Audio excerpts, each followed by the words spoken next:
স্বামী আন্দালিব রহমান পার্থ এই 17 বছর ধরে অনেক কষ্ট করেছেন, কিন্তু কোনো সময় কিন্তু ভয় পায়নি। সে সত্যি কথা, দুর্নীতির বিরুদ্ধে কথা, চুরি চালানি যত যা কিছু অন্যায়ের বিরুদ্ধে কথা সব সময় বলে গেছে।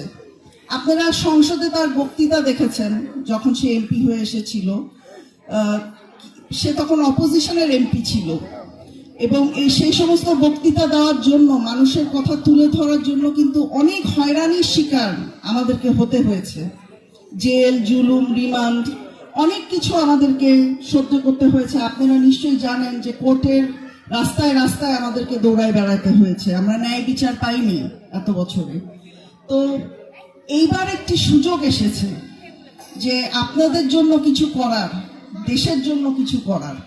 যদি আপনারা বিবেক সহকারে বিবেচনা করে আপনারা যদি চিন্তা করেন যে কে আপনাদের দাবিগুলোকে সংসদে তুলে ধরতে পারবে, মানে আপনাদের কাছে পৌঁছানো ঠিক আছে, কিন্তু মনে করেন ভোলায় একজন উপযুক্ত ব্যক্তি যদি এমপি হিসাবে সংসদে যেতে পারে, তাহলে সে কে আপনাদের জন্য কথাটা সৎ সাহসিকতার সাথে তুলে ধরতে পারবে এবং দাবিগুলিকে নিয়ে এসে ভোলায় পৌঁছায় দিতে পারবে, সেই ব্যক্তিটিকেই তো আপনাদের ভোট দেওয়া উচিত, কি তাই না?